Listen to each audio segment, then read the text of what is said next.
G'day and welcome to the Grow a Small Business Podcast. I'm your host, Troy Truen. Each week, we speak with an owner who has grown a business with 5 to 30 team members to something bigger. Diving into their numbers and unearthing the pain they've experienced, we explore what they did to overcome each barrier and what they would do differently from day one.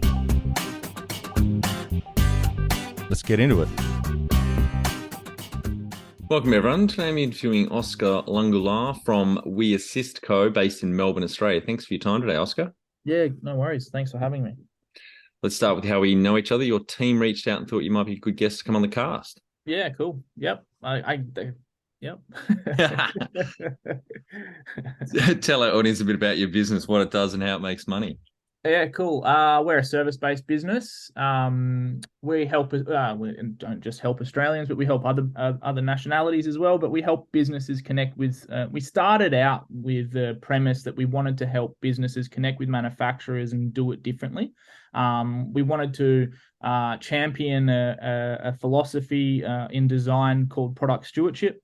That is to limit the toxins throughout the supply chain and then the deliverance and the use and refuse of the product. So the circulation of the product life and then the life cycle of the raw materials or the refuse of the product. So in holistically, we wanted to find ways to limit the negative impact on stakeholders and the environment.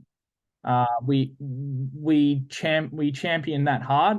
It's not something that businesses can do really quickly, but it's something that we try to create the relationship, create the trust, and then make those suggestions throughout that relationship for them to do, so that their business is not only marketable but also ethical, and gives them a bit of a point of difference. What we also did was we found the hard thing with manufacturing internationally is minimum order quantities, and getting large-scale manufacturers who have the technology into the game is increasing those order volumes. And for small to medium businesses in Australia, it's quite hard to say, hey, I can afford to buy 10,000 of a premium product straight away, especially if they're only in for years 1 to 3. So what we found is that we also needed to help them sell, being of the digital age, understanding not only product market fit, but understanding all of the platforms, having grown up and consumed so much media. Not only that, but also then understanding the web presence and e-commerce and shopping and trusted it, and dealing with business owners that might be in their 40s or 50s who weren't as nouseful and knowledgeable of it. We parceled it up. And it was me pushing Taylor, my business partner, who's the marketing side, to say, let's turn our internal marketing team outward and let's help these businesses that we're procuring products or sourcing products for sell. Let's help them with their e-commerce, because it would in turn make my life easier when dealing with the manufacturers to increase the order quantities.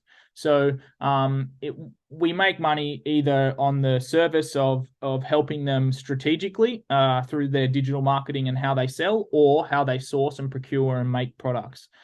So it easily digestible for someone in the know, we would call it business development. But for people uninitiated, it's both supply chain and strategy or implementation of PPC, SEO, or web dev and web design and CRO and all kinds of things. So BDM, service-based business, and we take a retainer and we work on retainer. A lot of sourcing and procurement companies work off a clip. Take a clip maybe from the front and the back end. We found that to be unethical, because at that point that the client is making the large capital investment on their product, they're then going to have to give you 20% or 10%. And so we thought, look, it's just going to be the same amount, but we're going to spread it out over 12 months so that you know that price is always there. You can put it into your financial modeling, and it's not like, oh, I've got to buy 200 grand worth of stock. Oh, here's another $10,000 or whatever. Yep. So with this, the help you give with the sourcing of products, maybe give some examples of whether they're industrial products that you help you. Oh, it's great like that. There is nothing that we can't, because what really happens, right? So what we really specialize in the first instance is research. It's really hard to, the shortage isn't of manufacturers. right? There is zillions and bagazillions and an endless amount of manufacturers. You can jump on Alibaba, India Mart. There's bazillions. You'll get literally 40,000 results if you put in your product. But the question then becomes, how do I know which one? Which one really resonates with my ethics? Which one actually is who they say they are? Which one's going to actually deliver, not just a sample, but on my 1,000, 10,000, 5,000, whatever it is. So we accumulate a database based on the metrics that you say that are important to you as the client, and what we believe is important as an ethical, from an ethical standpoint and from an environmental standpoint. So, for instance, bedding client, are they using wastewater? What is happening with the wastewater when they dye the fabric? Or can we use a recycled rubber versus a tree rubber? Or is it PVC in this shoe? Or can we use a tree rubber versus that is naturally formed?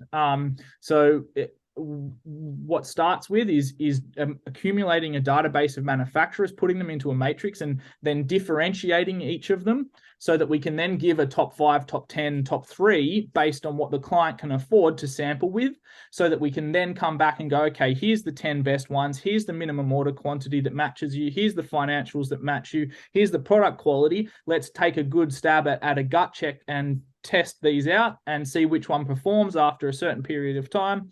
And then there's your product. Let's go. Then it's the next stage is sample management. So say maybe that you've got the product that's 50 or 60% of the way that you want it to go, but they're the manufacturer, and now you want to innovate on it because you do need to reinvent. You may need to reinvent the wheel. You might need to change the material to be eco-friendly. You might need to change it to be more durable and sustain a lifetime so that you get a better user experience. So then we manage you through that process. Some people are hands-on, some people are hands-off. And so that's just a different relationship. The bigger the business, usually a lot hands off. It's you jump in, you manage, you get me the product, you tell me when it's going to be here, and away you go. Then tell me how much I need to buy. Here's the budget. It varies, but so then we manage through that process: sampling, receive samples, send samples out, collate samples, test samples, send them to labs, do whatever's required to get that product to the point where it's expected to be, and then manage through the production cycle as well, land the product, deliver a QC if required, mostly required lab testing, whatever, depending on the product. And then we manage through the logistical. We've got, it's a supply chain. So we'll deliver it. Or the client might be regularly importing. They've got their own other vendors they use. And so then they call in at that point, plug in and plug out quite a lot. So I've been in the distilling space the last 12 years and am still involved in a couple of distilleries. So for example, have you done any work with, say, bringing in bottles? We've done packaging. We do a fair bit of packaging. Every single client wants to package their product nicely. And so how do we do that sustainably? But we've done some research. We never executed a project on wine bottles and a few other different bottles. We've got one of the innovative things about our business is we do a lot of research. And so we accumulate a list of 40 or 50 manufacturers out of those 40,000 that we go, these are the best 40. And what happens is a new client comes to us, and yes, say we've done research on a wine bottle, but your specs for the wine bottle might be different for their specs for the wine bottle. So we have to reinvigorate those 40, go through, maybe double check again the market to see if there's any new leaders based on those metrics, and go back through the list and speak to all and communicate to all those manufacturers and go, hey, this is the product that we're looking for now. Here's the specs of it. But again, we've got 10, 15 that we know. We're pretty good to know that they're using recycle. Because at this point, I'm saying to you, why aren't we using recycled glass? Yes. What are those problems that we couldn't use? Is it because we can't get the color right? So maybe we need to do some development on a recycled glass to get the color where it hits your brand, or things like that. So we have done some packaging. We've got some really strong relationships with packaging manufacturers because cornstarches, recycled cardboard. When you do those projects first, you've got to look up and downstream. You've got to check and understand where the product is coming from, where the raw material's coming from, who those leaders are that are going to make sure that you're getting it, that recycled glass, that recycled cardboard, that recycled paper. And then, so yeah, we've got some really strong relationships, but we're always looking for more as we go. Yeah, I think you're going to get busier over the next few years because what I'm hearing a lot of people asking about exactly what you guys do, um, tracing the supply chain right back for that sustainability aspect, but also the ethical aspect as well. So yeah, I think you Mm. guys are in a Like really good spot. I've got a side hustle, my partner and I, which is the bedding company, and we get a lot of questions, not heaps, not millions. Our traffic's not huge, but we get a lot of questions like, where does your material come from? Who's making your garments? What's going on with the dyeing? What chemicals are being used or not used? So yeah, I think it's slowly shifting. It's just a matter of when people put their money where their mouth is a different story, because people still go to Kmart and buy, and inflation and all of these things that are life things, they're still going to buy their toaster for, 15-20 dollars versus, oh, I can buy a recycled reusable Tesla toaster. Is that actually going to happen? Yeah. But yes, I think yes. I did see this thing the other day where it's like, but those small incremental changes, and I'm a champion for incremental changes, but the biggest impact is still from those big industries, and we do need to still keep them accountable at some point too. So yeah, it's a half. But if we're in the mindset, we're hopefully electing leaders that do eventually want to, hold people accountable, or make sure that we're investing in sustainable systems as a community in holistically. The Atlassian dude, I just read about him today. He's smashing it with his putting his own money where his mouth is. The bazillion gazillion dude. Yeah, buying AGL, the gas AGL. company. And Yeah. he's also I lost it on my today on a little scroll on LinkedIn, but he's just, Mike Cannon Brooks is his name. yeah, Mike Cannon Brooks. He's just invested some stupid amount of money to make a eco warrior development of people for business, and some sort of course of some description. Looks pretty cool. Yeah. Couldn't find it again when I was looking, but yeah, like people like that. We need more people. We need more people who care. Like really, that's what really matters in it. And we're lucky. We've got some really lovely clients that they didn't start out with the premise of, I want to remove plastics from my supply chain or want to remove toxic materials from my supply chain, but have really taken it on board and continue to put their small amounts of profits that they do make towards evolving their product. But they're also looking, and they're smart. They're good leaders, and they're looking for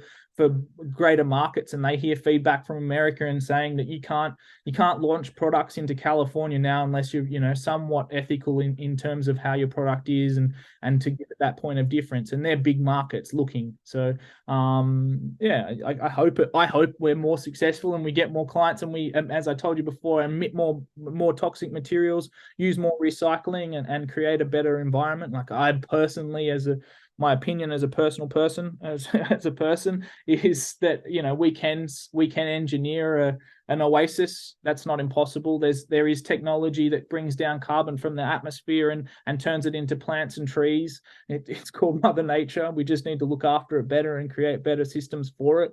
Um, And how did you start out? in this game, I started in clothing. I started in fashion design and textiles. I wanted to make, I watched this thing years and years ago, of this woman said, you can't make a Hessian bag fashionable.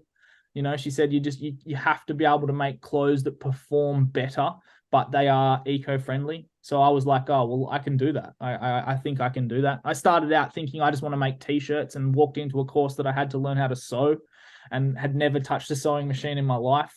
And then by the end of it, could sew you a suit. And that was what I went into clothing, and that's how I dealt with contract manufacturing and traveled the world dealing with contract manufacturers in all different languages, and I liked the opportunity to learn something and talk to someone in a different language, and inspire them to make something that probably wasn't there. It's funny when you deal with manufacturers, actually, most of the time, the sustainable systems are the way they used to do it before, plastics and cheap materials came into supply chains. Most of the time, the materials they were using, a certain number of years ago, were innovative and sustainable. Tree rubber is a really good example of that. Though you could argue it's unethical because they're raping a tree, but it's still much better than PVC and petrochemical rubber. Yep. So yeah, I went into it from clothing, and dealt with and worked in design studios for women's and men's wear, and made clothes in Indonesia, uh, Vietnam, China, and then Europe. And uh, always was at that time I was very, and still am very, hemp orientated as a textile, and down there in Tassie's definitely flying the hemp flag for Australia, but Yep.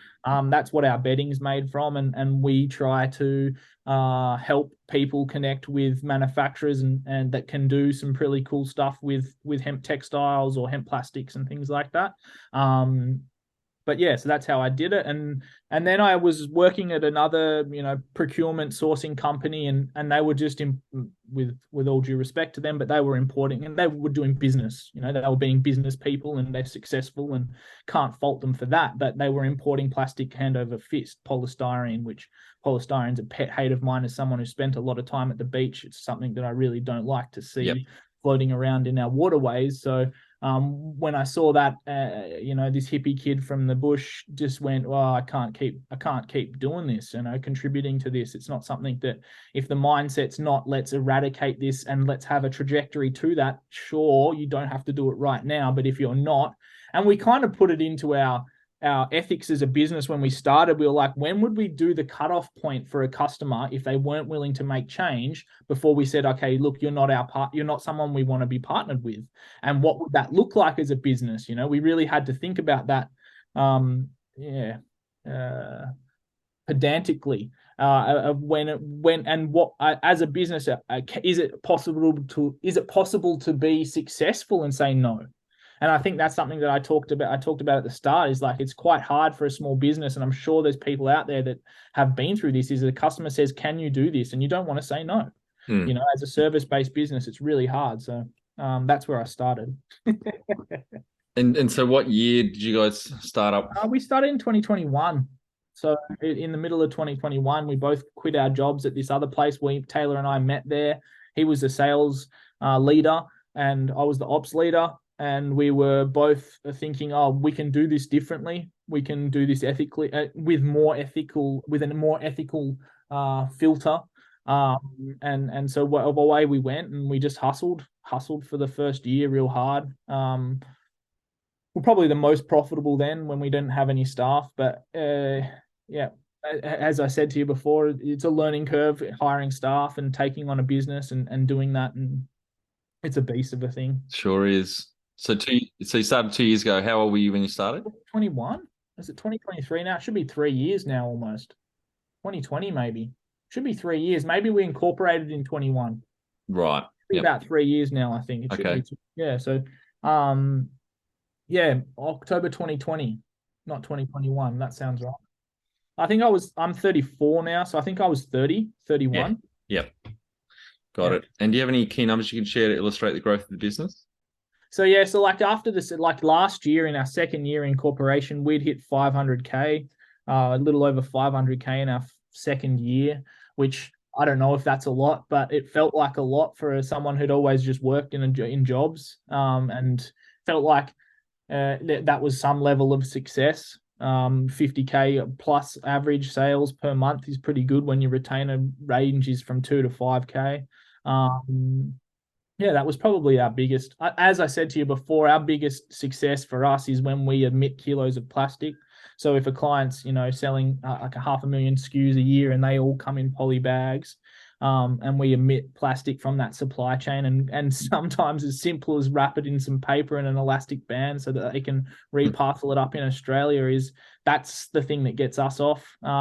We've had some really good products where we've used natural rubber is a thing instead of PVC in yoga mats, and importing yoga mats is a large amount of PVC that's very unbiodegradable. So natural rubber being as the product, and jute or hemp as the structure or skeleton of that product. That was pretty cool.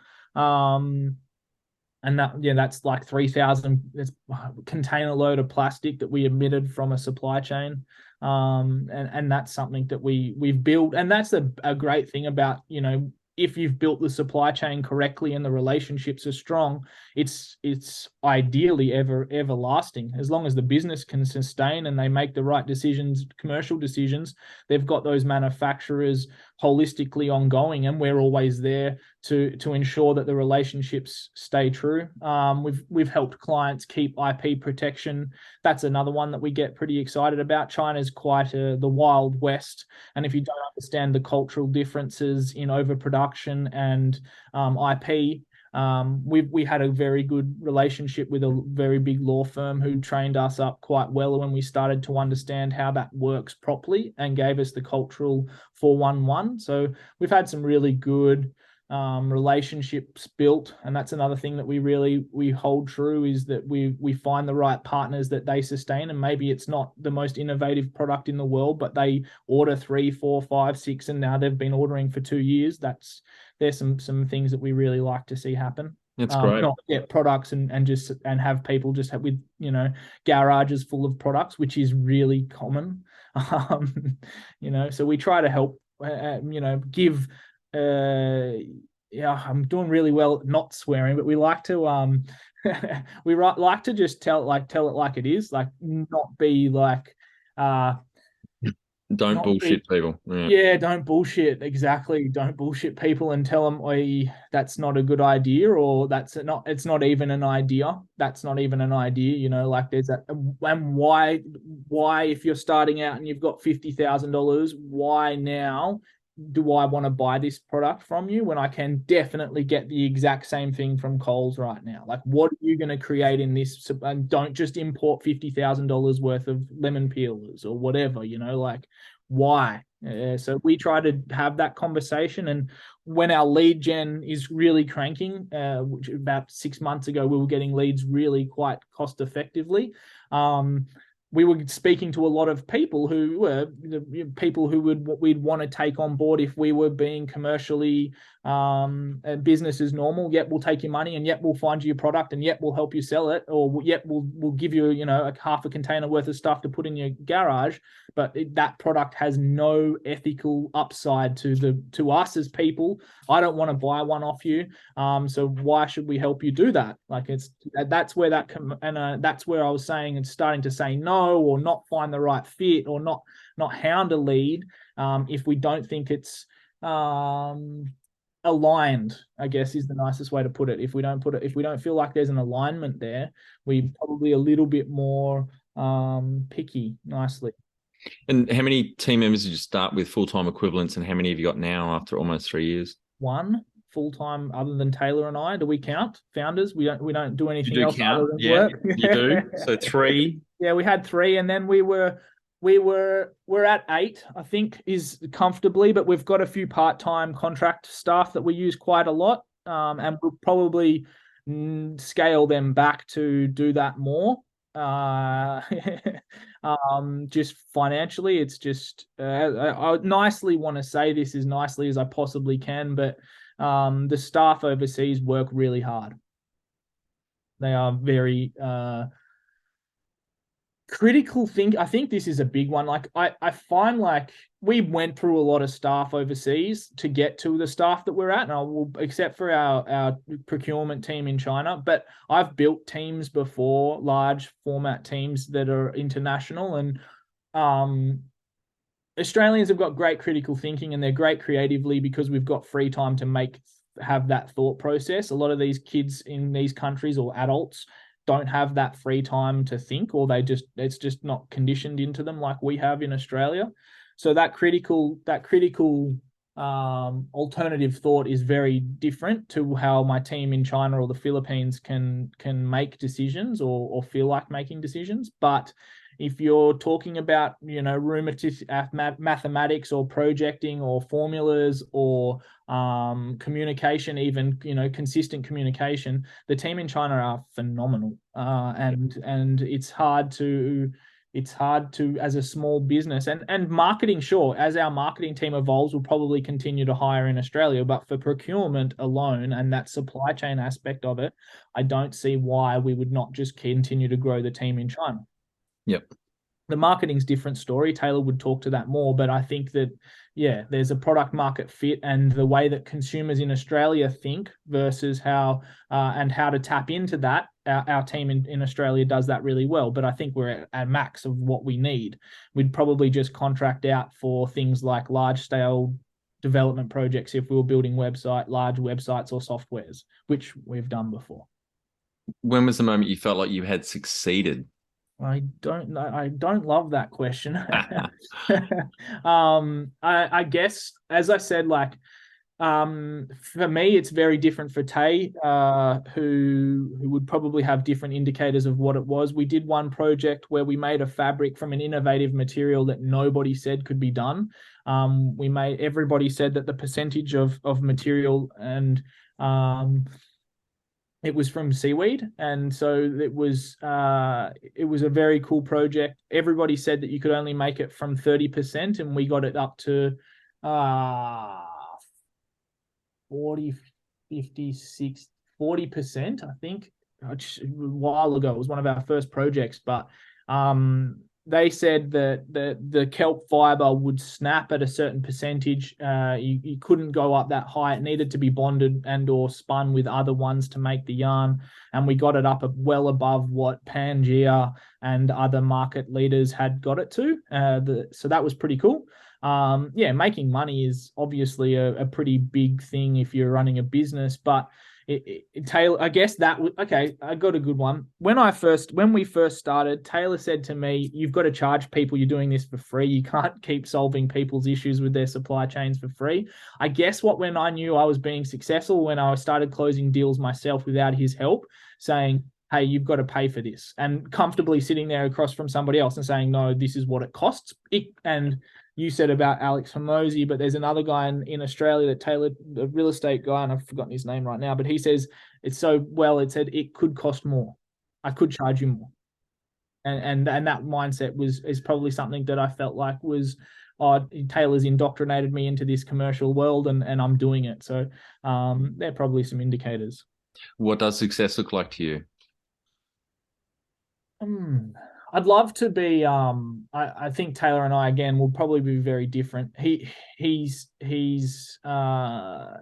probably. I don't want to work on businesses. I don't like business. I just want to help leaders. He's angling to be the performance person that comes into an organization and deals with the person that makes the decisions, helps them trust their gut, helps them think and work with that clarity and make those right decisions based on whatever metrics. But for me, success probably looks like walking into larger organizations, growing that market understanding of that we can do this differently. We don't need to just rape and pillage the planet to be successful, and our products don't have to have no end life. There is a way to engineer supply chains so that they reinvigorate the earth and don't just take but give back. I think that's the big one for me and it will always be, is how do we make better products that make better worlds, that make our lives easier, that make the planet grow better. Like, have you seen it's a really silly one, but it's really cool. Have you seen the gift card that has the seeds impregnated in the paper? No, I haven't. So it's a gift card. You give someone a card to say thanks for being a customer or thanks for your birthday or whatever, and it's segmented seeds all through it, like that's recycled paper. It goes and you plant it, you plant trees breathe oxygen, carbon dioxide, create oxygen. Great. And I think just like, how do we do that more? Like how do we create, I think recycled glass we're talking about distillery. I think recycled glass is probably going to be one of the big ones over the next X amount of time, is how do we stop, because like Cambodia and Thailand and places like this that we're just eating away at their beaches for the sand and things like that. I think they will be recycling, one man's waste is another man's treasure. I think that's going to be massive over the next 10 or 15 years. You're down there, they're still cutting down old growth forests in Tassie. I think that's going to be like, how do we completely eradicate single monoculture forests? I think all of those things, being in those conversations, the more conversations that I can be in and try and give just a perspective and an opportunity for an alternative engineered solution that still makes money, because we need to make money. Yeah. Number one thing you'd recommend to marketing a fast growing business?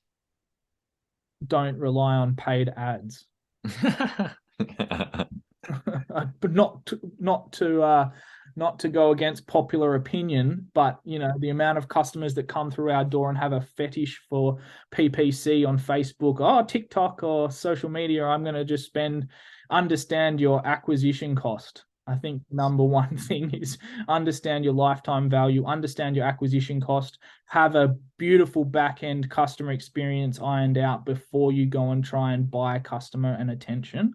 I think we're really good at this now, is telling customers, like, unfortunately, lots of people don't want to listen to this, but stop running ads is the best thing you can do for your business. Is don't market your business sometimes, and take stock and understand where your market fit is.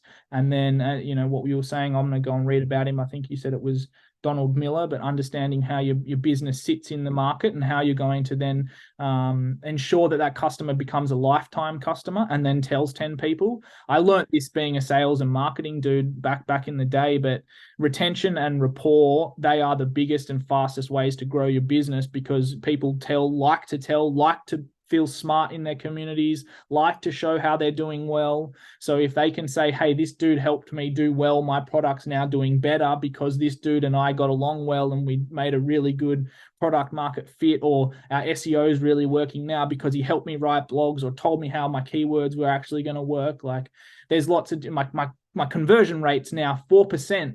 That means now when I spend on my ads, I'm actually converting 4 out of every 100 instead of 1.6. And now my cost per acquisition's through the roof, and I'm not actually making money. I'm losing $50 per transaction.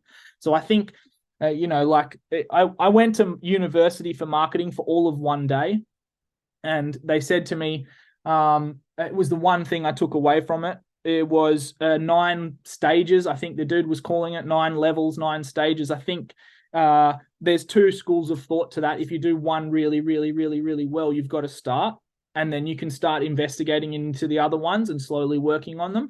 But I still also think have as many fingers or pointing arrows at your business as you can possibly withstand to do as well as possible also. So if you've got, social media, sure, it does still exist organically and paid. You've got SEO, you've got word of mouth, you've got letterbox drops, you've got, local markets, whatever it is that you can impact somebody positively, get as many of them as you possibly can. But do one really, really, really well, and really get that right, so that you've got a steady income stream, and then investigate and test other ones. I think there's some of the things I'd say, but definitely number one thing I would say is do not have this fetish that is currently modern. And you might see millions of people with Shopify sales at $400 million this month. Yeah, that is one person. And a lot of the time they're not showing the date range. Yes. But that is one person. There's probably a bazillion Shopify stores that don't have any sales. Yeah. So don't think it's the only way. And then convince 30 people yourself. I think that's what really helped us get off the ground, is just go and talk to people in your community. If you can't convince them, if they've got an existing business or it's a buy and sell situation, if you can't convince them, then maybe that product market fit isn't right. And you need to rethink and be a bit more thoughtful about what it is, the service or product you're trying to offer. Before trying to, build amazing websites and all of that. We closed some of our biggest deals, it's still in our business history, on just one software, Quilla, which is a quote to pay software. And we just made one really nice proposal that said, this is what it is. I promise you, they didn't read it. No one ever reads them. But they signed on. We made the product. They sold the product, and it was great. And we did that without a website. We did that without a social media presence. We have all of those things now, but they don't close deals. Humans do as well, right? So if you can't close the deal in the first 30 to 60 days of your service, and you really think you're there, just go back to the drawing board and rethink what it is. Ask people, get that feedback. And how did you fund the business? We broke, being dramatically broke. We were lucky though in saying that. Like I said, in the first 30 to 60 days, we closed some deals, and we just did it off sweat equity and closing deals. It was a bit of a challenge. Taylor came to me and said, look, I don't think you can do this. He'd just seen us do it at our last business, but he just thought, I just don't think it can be done. Like, I just don't feel like this is an experience that people are ready for. And he said, we'll close the deals. He's a closer. We'll close the deals, but you've got to really deliver these things. I don't want to go through this whole process and then the client not be happy. And one of them, funnily enough, was the kelp fabric, which was completely innovative. And he just went, oh shit, this can be done, and it can be done fast, and it can be done well. And so that was it. So he just sold, and we just hustled, and we went into our community and found people who wanted to start businesses. And that's the thing that service-based businesses, I guess a lot of the time people can get demotivated, and you can go through ebbs and flows because you'll not be closing deals. And you'll think, oh, is this right? Is this a business I should be doing? Do people want this? But there is just natural ebbs and flows of business. But the benefit of ours for us is there's always people wanting to start a business. So there is people who think out there, and good on them. Like, definitely believe, have a crack. Don't just work your whole life and not go to 80 and say, shit, I wish I'd tried. Do it. Don't be afraid. And I'm definitely someone who will tell you, I don't think that's a good idea. I think you should think about it. Or, this lady hits us up and she goes, I'm thinking about buying this website off Gumtree. I love this story. I was like, oh yeah, how much for? $5,000. Has it made a sale? No. Well, okay. Have a look at it. Yeah. And I just said to her, look, I'm not charge you for this, but I would offer them a buck, like $1,000, and not much more than that. You've got some infrastructure, but it's never made a sale. But this just the fact that you just take the time to talk to somebody and them not make a decision that's really bad, and think about it and do some solid research and go and start a business. Just I'm definitely a champion for people having a crack. Yeah. If you were to start up today with plenty of funding, would you go into your industry? Yeah, for sure. Bigger splash, harder. Probably not marketing. We wouldn't probably do, and we definitely now focus more on consultation for marketing, because implementations are not a profitable business. Yeah. I haven't even had to look at these questions once, and I can remember everything I wrote. I was pretty nervous that I wasn't going to be able to close them down and feel succinct. But probably, like, if people out there who are thinking about taking on an agency for marketing, it's a very hard business to be profitable. I can tell you, after 3 years running the numbers, having a team that can do implementation on Google, do implementation on Facebook, the time that it takes to pay someone who's really good, the economics don't make sense. If I can run an ad campaign really well, target really well, you've product market fit, or I can make my own product quite easily now with the way the world is, why don't I do it for myself? And the money that you need to pay me, 120, 150K a year to be really good at this, why wouldn't I do it myself? I'm not going to do it for 40K. The person isn't going to go and be an implementation specialist on Google or Facebook for 50K. And so you need the hourly rate, whatever that is, to sit there and work on it and pay attention to your ads so that they're working, the number of campaigns and segments that you need. The economics of it don't work. It's very hard for an agency to be profitable and scale on that. So I feel like there's a very hard relationship going to bust with agencies and Facebook, TikTok, Google, all of these. I feel like the consultation space is better. I think that people should hire their own staff, even part-time on contracts or however it works for you. Especially, I feel like there's large organizations that still haven't got this sorted out. The smaller businesses, you're going to have to find an agency that you trust, or you're going to have to learn yourself, or you're going to have to do some sort of relationship that's paid on commission, and they will take it. They'll take 20 or 30% of commission of sales, because then they're invested in it. But if you're just paying someone a retainer for 2, 3, 5, 7, 10 grand, and I hear this a lot on the phones, they don't get the results. They don't have the bit, because they can't put in the time that it needs. It just not, the economics aren't there to pay the staff that has the experience to do all of that. So no, I probably wouldn't do that. Websites, we've made a lot of websites, and we've done a lot of we've done one major software development project.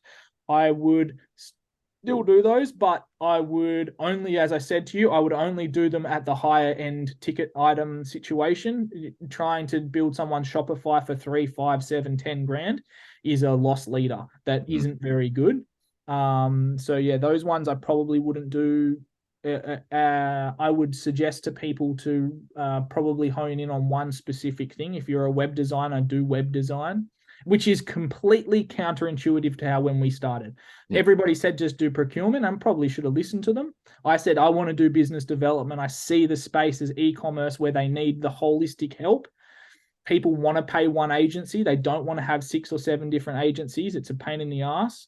So I want to do that. So we've reached that point. We've got clients that we manage both front and back end, easily to describe it. But if I had to start again, I would probably say we would hone in on procurement. It's more profitable to be realistic with your team offshore. There's no super, there's no tax.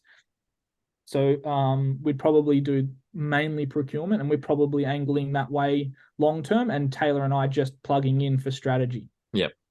Can you outline the most stressful point in your small business growth journey so audience can learn from it? Yeah, the tax thing is a massive one. Don't ever let a tax agent be your point of call with the ATO.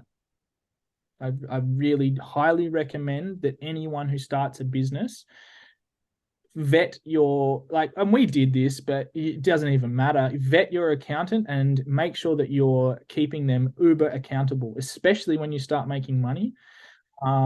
Be very accountable to your accountant. Sounds stupid and simple, but when you're busy and you are servicing 20 clients and you're making money, the money doesn't really become a thing you think about. It's, are these customers having a good experience? Is my life nice? Am I not stressing out? I like the solve. Like, I love, the reason we do this is because I love the solve. I love to go into supply chains and find the solve, whether it's to bring the cost of the unit down whilst increasing the profit. But I think the big one for learning curve for me for the last year was don't trust, unfortunately, don't trust anyone, but don't trust your accountant that they are doing what they say they will do. Yep.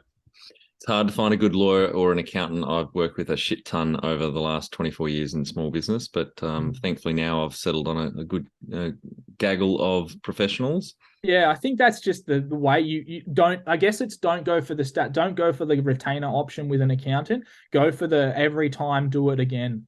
I think that's a big one, is don't keep them on retainer for accountants. And I can say that for procurement if you wanted to. If you want to go by project, I'll charge you what it's worth, and each time we can go that way.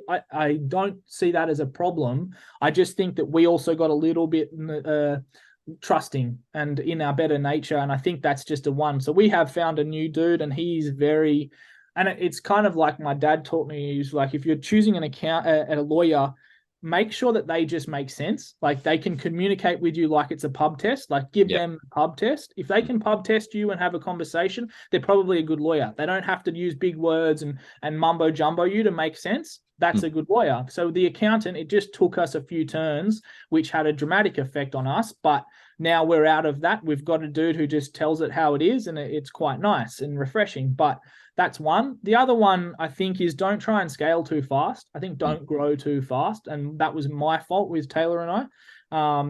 I said, we can do this outwards.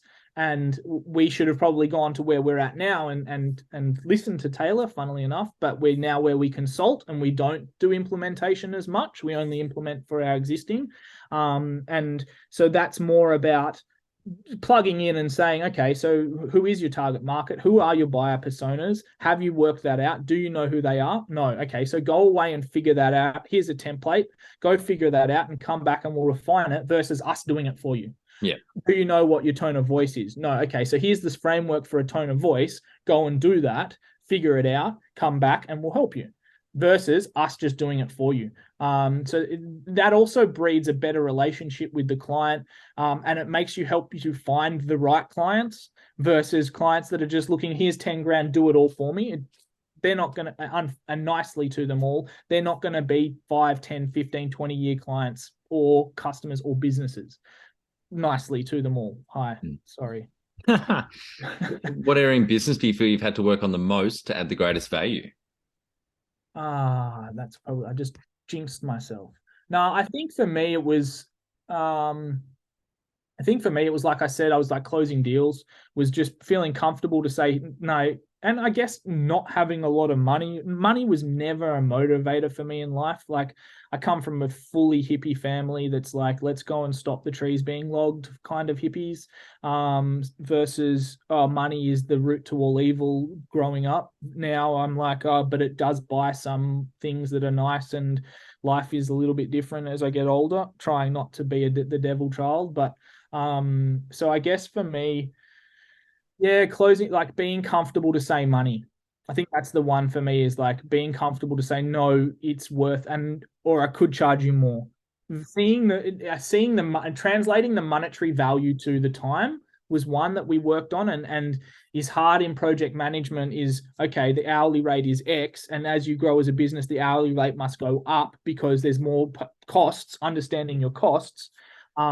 These are all things that small business owners don't, a lot of them who I get on the blow off to, and I ask them, do you know your numbers? It's the first one of the first questions we ask them now is, do you know your numbers? Do you know your acquisition cost? Do you know the cost to deliver that service or product?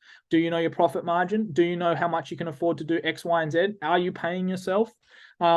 Those, luckily for us, we knew we needed to ask of ourselves, and Taylor likes to crunch numbers, thankfully. So we always, luckily, having a founding partnership, we bounce off each other. So he'll show numbers and I'll go, but what about X, Y, and Z? Or what about this and this and this, or whatever. So I think for us, you never stop wanting to crunch those numbers, but you're always working on it. And I think that for buy and sell businesses, if they are listening at this moment, know your numbers. Like, and it's not anything other than this and a calculator on my phone. You don't need to be a whiz for Excel to start. You just need to list down all of the things that are going to go into making this business succeed, including a wage.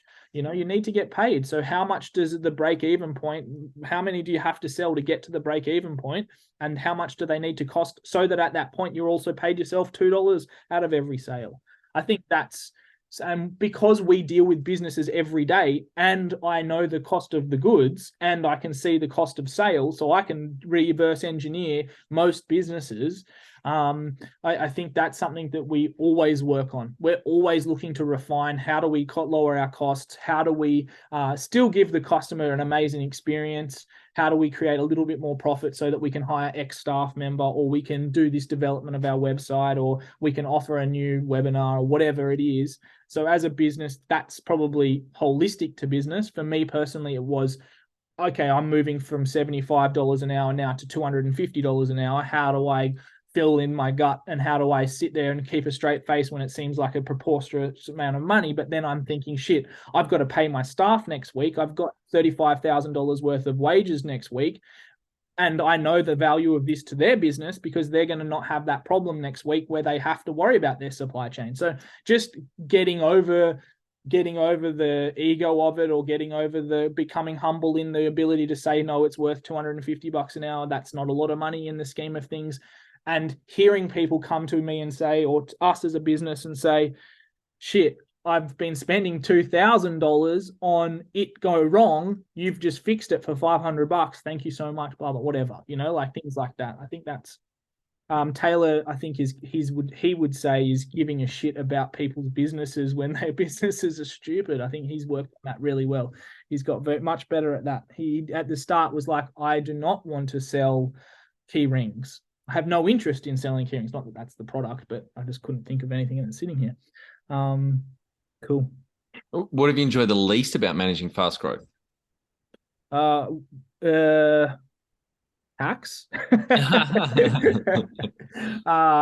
No, I think this, going back to that last question, and it couples into this, is the stress of paying wages, like loving your team, but getting to that point and hoping that you've got, you know, in 18, 20 months, we had a wages bill of $35,000 month on month. And, you know, consistently, I think it was something like that, more maybe. And that's pretty difficult to deal with ongoingly, the stress of that, making sure that you're making the number of sales that you need to every month to pay them. Or if you have a down month, you don't close that website sale that gives you good cash flow and keeps those other 3 staff that you probably could have used contractors and learnt differently. I think that whole tumultuous relationship as a business owner is something that you will rethink ongoingly all the time. Yep. And what do you love most about growing a small business? The relationships and those people and supporting those people transversely, knowing that that responsibility does motivate you to get on the phones and make 6 more calls that day and spend an extra hour at the start, an extra hour at the end, making those sales calls.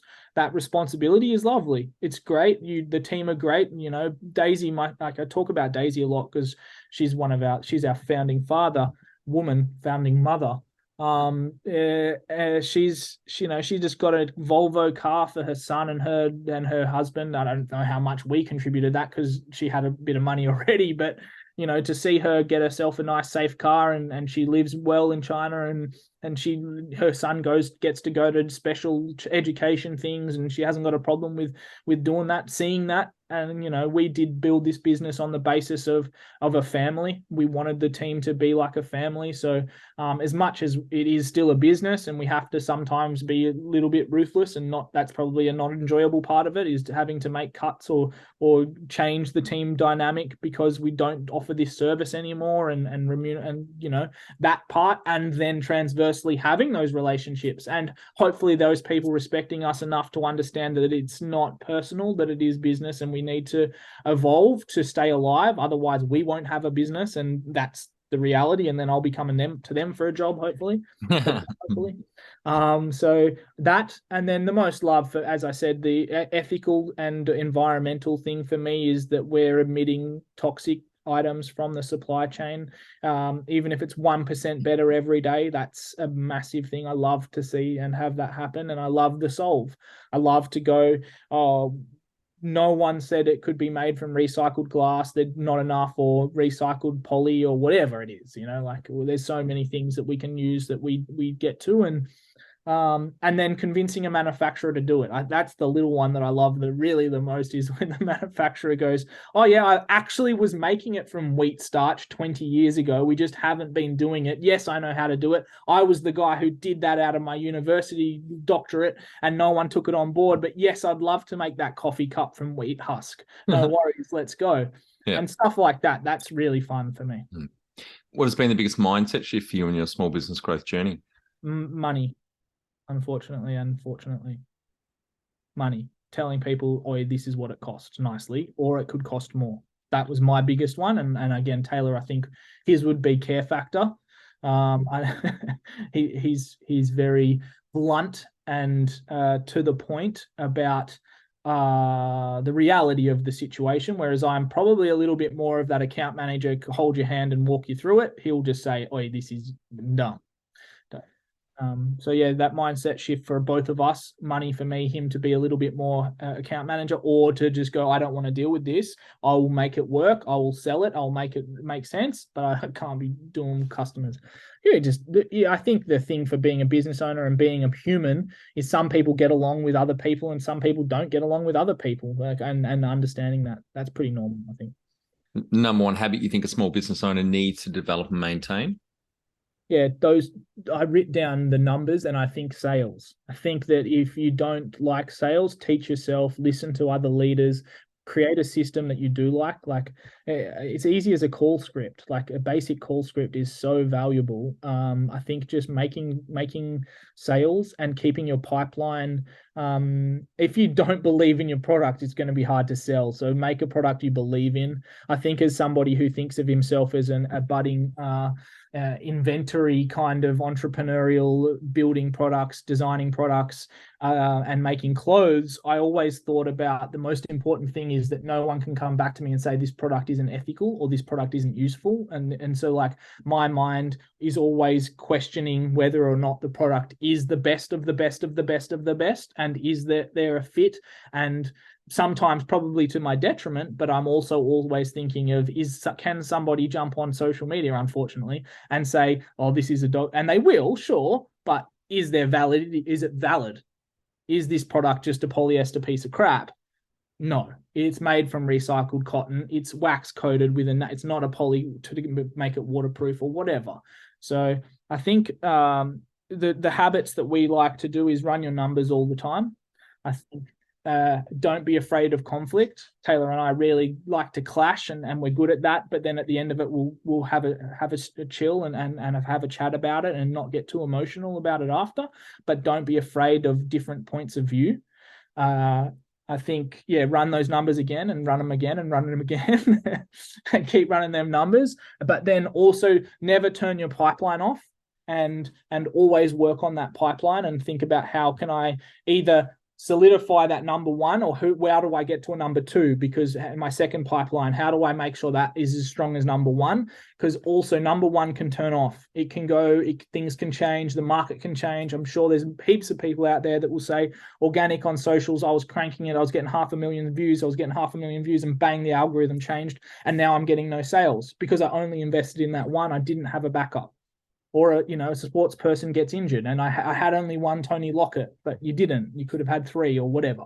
I think just being formidable comes from thinking about stuff a lot, being thoughtful, and always thinking what could go wrong and having contingencies for those. So thinking about that, but not getting stuck in them though you're negative, but staying positive on the vibe that this is success, and I'm going to create wealth and abundance and help people, and being a good person, maybe good habit. I don't know. Want to become the best manager you can be? Check out our Kick-Ass Manager course at growasmallbusiness.com. Do the course and add your fellow managers for no extra cost. Join the 30%. 70% of people quit their job because of their manager.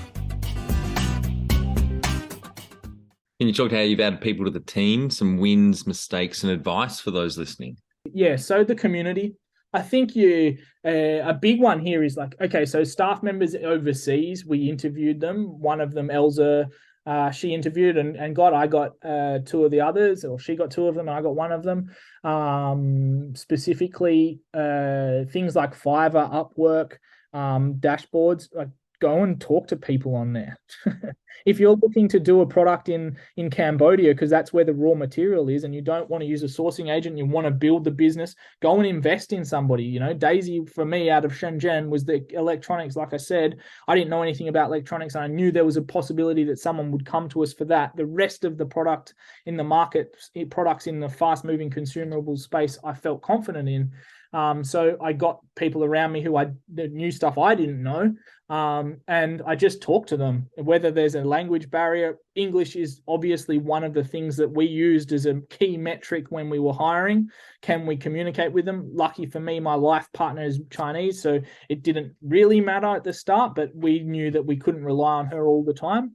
So we got staff members that spoke great English. They had no idea about sustainability. It took us 2 years to train them to get to the point where they started asking those questions straight away. So word of mouth was big for us. We advertised within the communities online a lot, and we went through a lot. As I said, I built quite a large team at my last job. I've been through a lot of interviews, and I would just always be doing them. Taylor would always be doing them. It's like a sales pipeline, but a talent pipeline.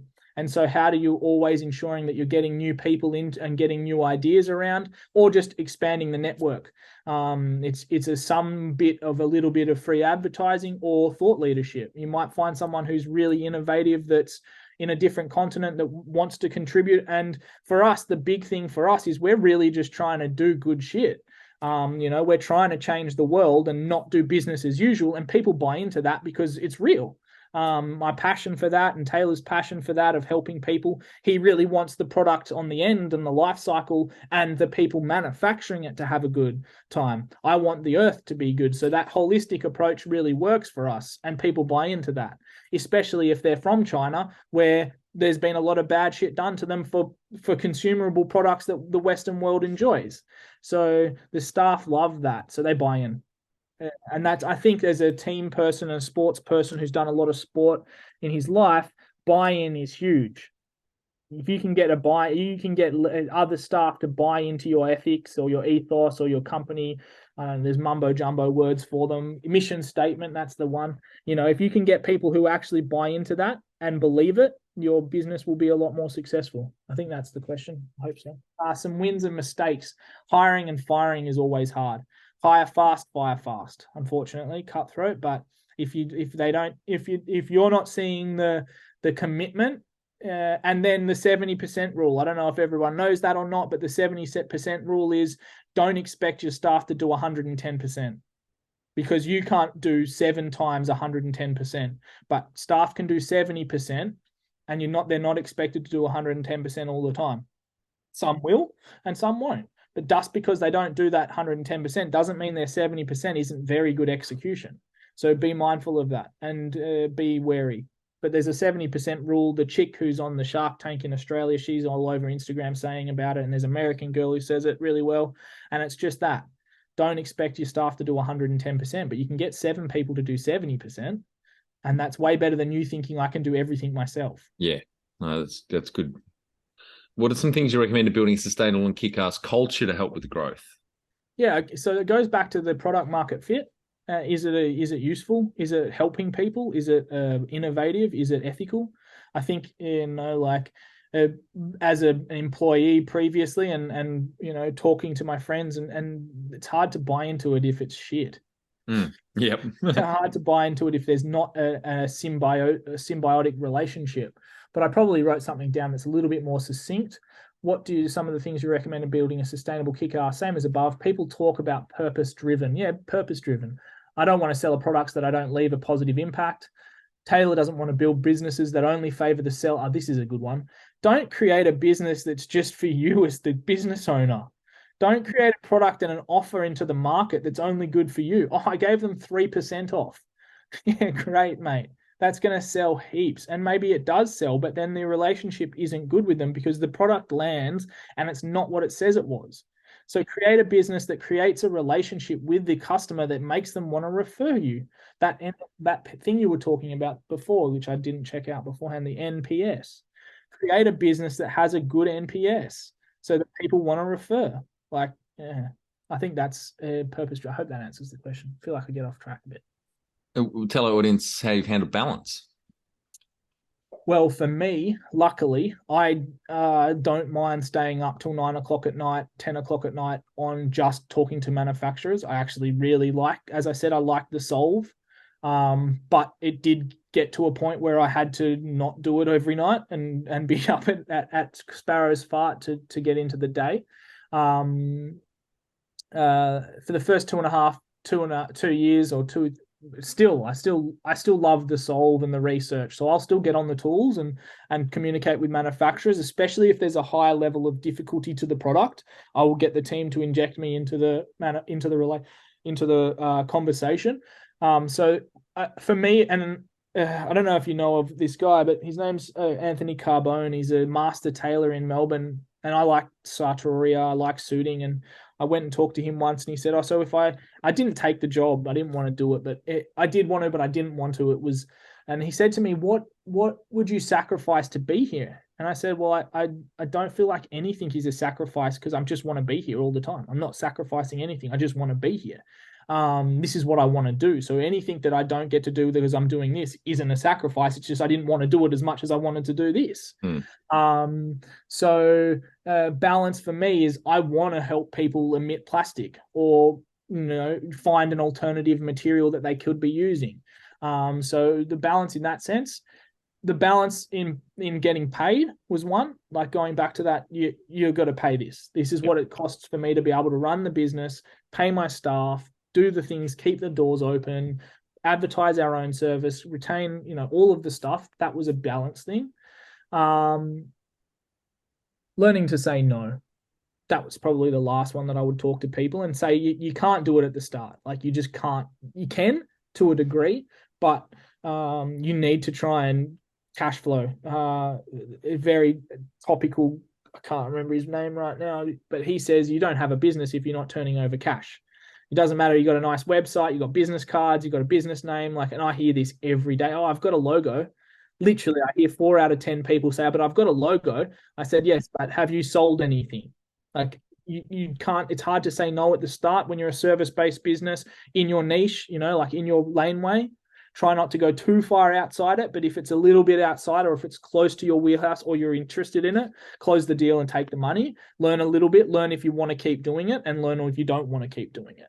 So the balance there was when you got to a point where you were comfortable to say, this isn't what we do. what about professional development? How much have you invested in yourself? Oh, I love this one. So I'm learning Chinese at the moment. That's my professional development personally. Wow. But yeah, well, what number again? 19. Taylor is a beast at this. He would have loved to talk to you about this, but I was 18 and I had some really good mentors, and this kind of leads into the mentor questions. But we missed the hobby one, man. I pumped out on the hobby one. Under balance there. Yeah. Do you have any hobbies? Yeah, so that's Chinese again. So Yeah. Taylor's a performance, like he said. Like I'll read this one because it's good and people can get to know a bit about Tay. Tay is deep into performance. Really loves not only sports people but business leaders, innovators, things like that. How do we create and craft a path for the humans to make really good informed decisions and optimizing humans? So he's halfway through a psych degree to get better at that. We both have a sport-based hobbies. Though my love is clothing and textiles, I have another, the bedding. I do bedding with my partner. So supply chains is a hobby, funnily enough. And then Chinese is my professional development and my hobby. So being able to communicate with her and her family, but then also understand when a manufacturer is talking shit nicely. I want to know to be able to bullshit them when they're not being nice to my staff, things like that. Professional development. Taylor is a beast at this. He's literally read every book of literally everybody you can ever think of. He loves it. He loves to read. He's a wealth of knowledge. But the people that we listen to and love together, probably Gary V, probably our G. We like that he swears. We like that he just says it how it is, and we kind of model our approach off just say it. Love the customer. And what Taylor says is truth without kindness is just being a dickhead or something like that. He says, but truth with kindness is kind, is truthful. But if you just be a dickhead about it, it's just being a dickhead. So we call it a cuddle punch. We call it the cuddle punch. So we try to cuddle punch people so they get the reality of this is stupid or you're making a bad decision, but we cuddle them while we're doing it. I've never heard that term. Cuddle punch. Yeah, we like that. Anthony Robbins, for me, when I was 18, I loved Anthony Robbins and how he would go into businesses and just evolve them. But of late, Neil Patel. Yeah, Neil's great, isn't he? I follow him for SEO. We love SEO. We're massive champions of SEO. Uber Suggest, use his tool, Uber Suggest. Yeah, I love that. I think that's the great entry. It's in my tool. It's definitely my tool when we get to it for people out there. But if people who don't understand SEO and have never done it before, just spend hours on Uber Suggest. It will really help you. And his videos and his blogs are great, succinct. Well, they're 1,800 to 2,000 words long, but they're I can't remember who said it, but there's no such thing as long copy, just boring copy. That's and you start reading Neil Patel and 2,000 word blog, and you can't stop reading. It's just really well written. It's like a good recipe blog. Like the recipe blogs, they've got that down packed. Like they make your recipe's only this much information, but you're scrolling for 65 minutes and their session time's just gone up and you've gone, I really want to eat this. Oh, but you can make 16 different hummuses. Oh yeah, great. Tell me about it.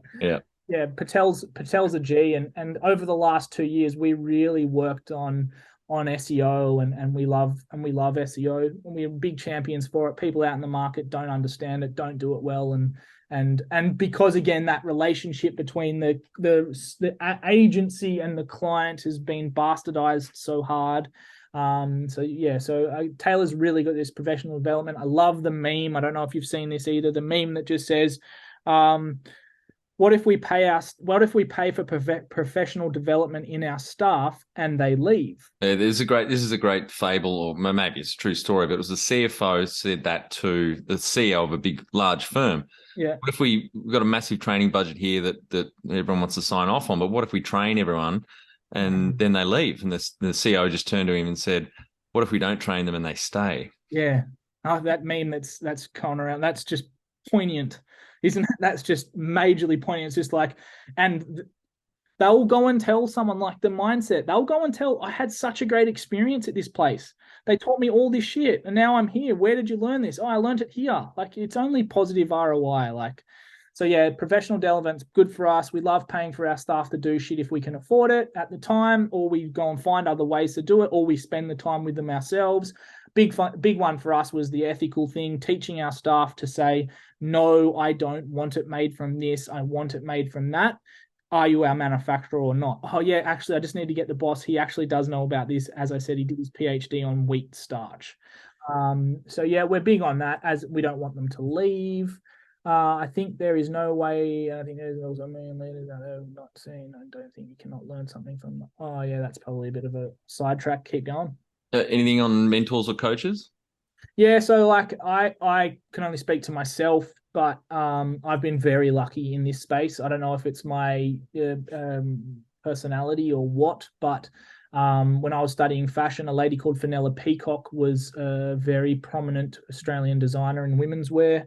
She took me under her wing. And when I was studying clothing and how to make it, I learnt more at her internship, paid internship, than I did at the school for the first while of how to actually use the shit in industry.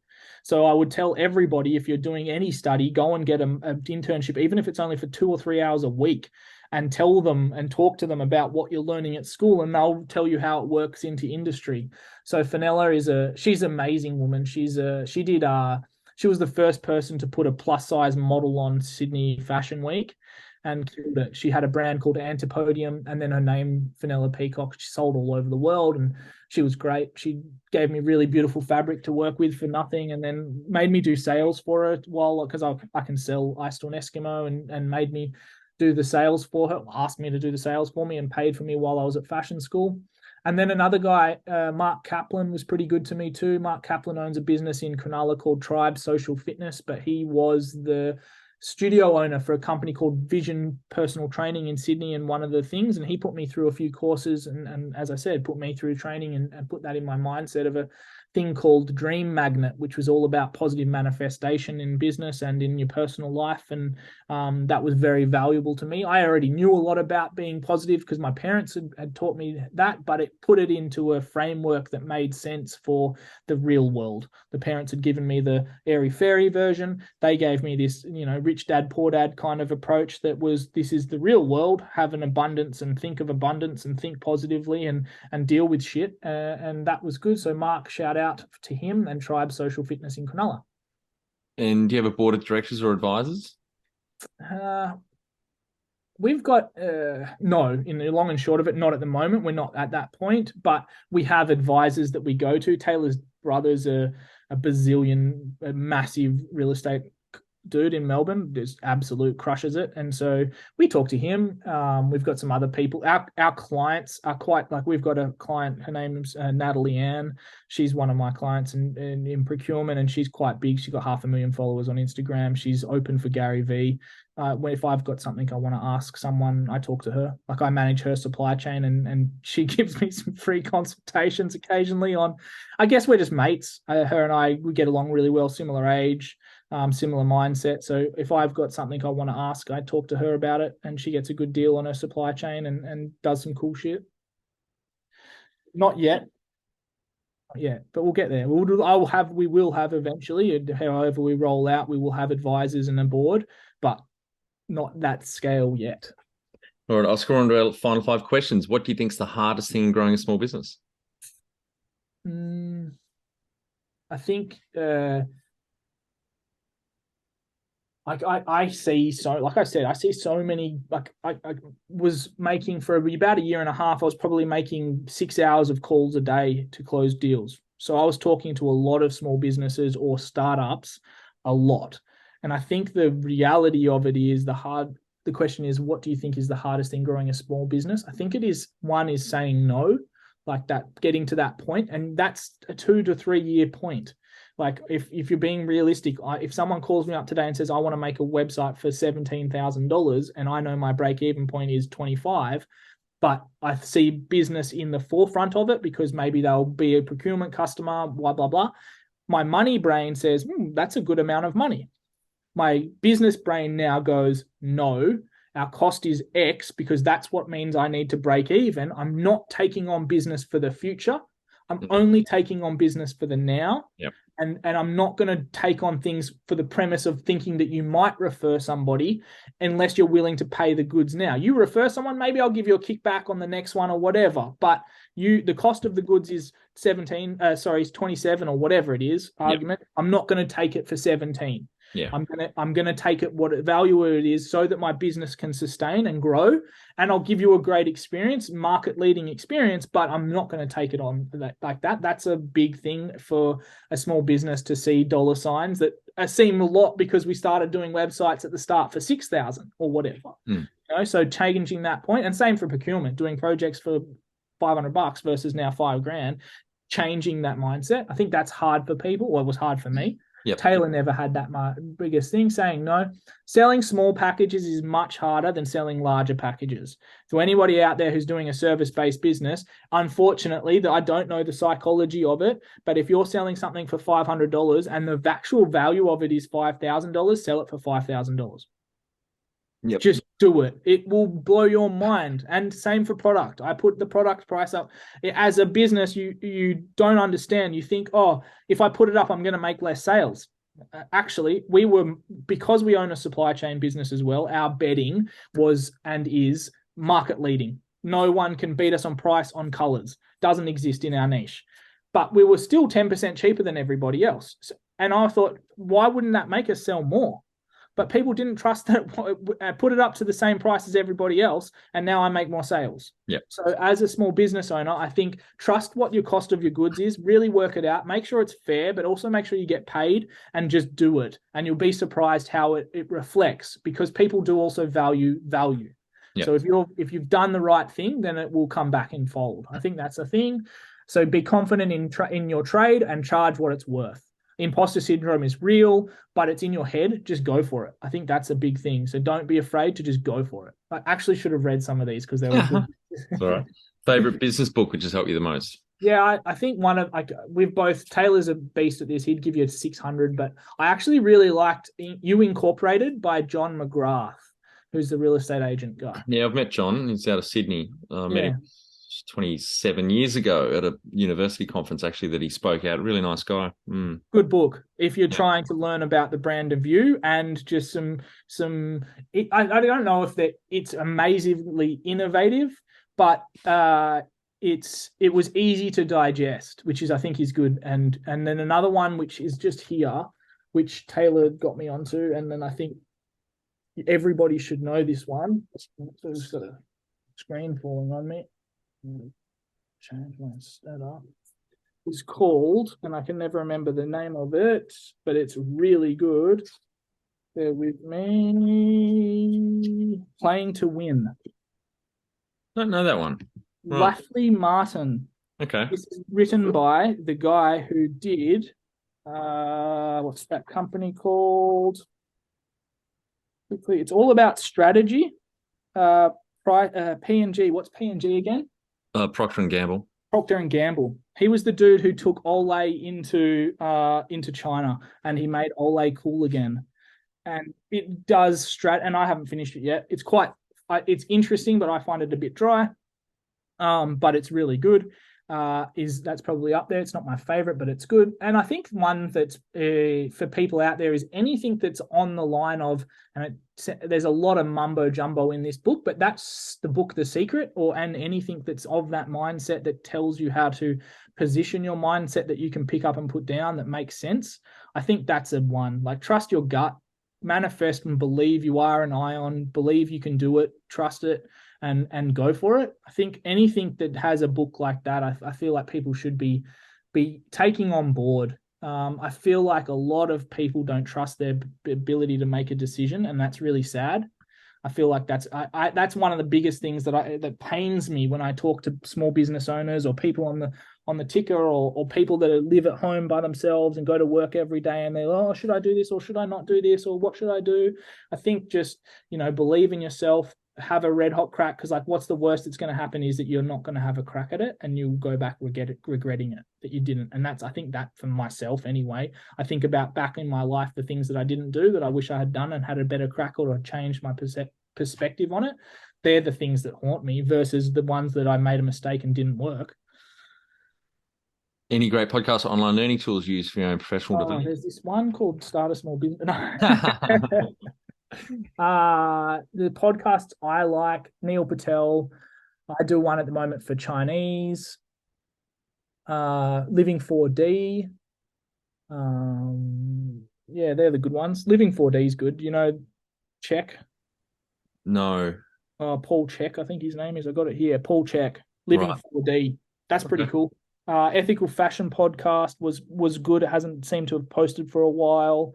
There's another fashion one that's quite good, and there's another sustainability one that's quite good. I can't remember the names of them, but I don't listen to podcasts a heap because I'm learning Chinese and I spend most of my every second I possibly can either reading, writing, or listening to it however I possibly can.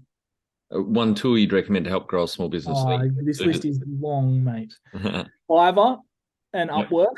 I feel like it just like anything, have a contract, have a really good set of lists of things you want to do. But if you can't start a business on Fiverr and Upwork, then you're not in the right game. You can literally get somebody off for every tool of every aspect of business that you don't know how to do, cost effectively done. And it doesn't need to be 110%. I've been using this for too long, but it's very in vogue at the moment. ChatGPT, Uber Suggest, like we said, ridiculous. And this one is going to be, I reckon, an outsider, a big sleeper, but is Google. Now, I don't mean actual searching on Google, but Google has a fuckload of resources for websites and SEO. And you need to investigate into Google properly, because especially if you're going to run an e-commerce or web service-based business that you want to use the internet, and if you're not using the internet, you're a fucking dinosaur. But yeah, Google is incredible, and how many, I guess, just technical documents they have about everything they have anything to do with. If it's PPC, if it's organic search, and it's simple. It's so simple. Like, we modeled a lot of our user manuals and documentation for clients off Google how-tos. Seriously good. Facebook ad library. I don't know if anyone knows about that, but Facebook ad library is fantastic. You can search your competitors' ads that they are running. You can see how long they've been running for, and then you can get, oh, this seems to be a good tact, or the kind of creative that they're using, and it's a good to see ads that have been running for 12 or months, because you can go, oh, that's been running for a really long time, and that's when you know an ad's working. We Assist Co is this really good tool it exists that you can self-plug. Could you tell yourself? Oh yeah, you go. Finally, my favorite question: what would you tell yourself on day one of starting out? You could charge more. I could charge you more. Yeah, I think that's the one that I'd probably go with. I could charge you more. Yeah, that is great advice to yourself. I certainly went through that journey of changing the way I thought about money as well early on in my career. So thanks very much for your time today, Oscar. Really enjoyed our chat, and congratulations to you and Taylor. Thanks for having us. We're getting some great iTunes reviews. For those listening, please pop over to your podcast app and leave us a review.